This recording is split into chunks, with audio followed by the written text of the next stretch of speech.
Kasi ang tigas pala niyan, pudpurin yung ano, yung tawag nito kamote.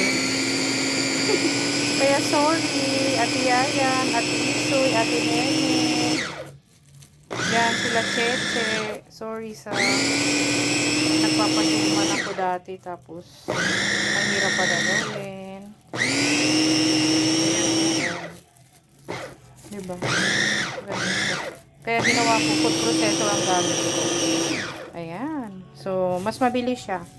So, ayan. Yan yung kamote. And, tingnan nyo siya. Kung durog na, ayan, o. O, diba? Yan na siya. Yan yung kamote.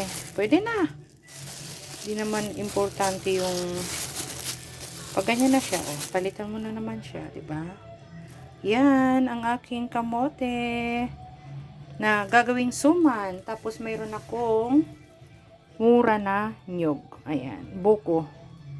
Yan ang aking gagawing suman ngayon. Ayan.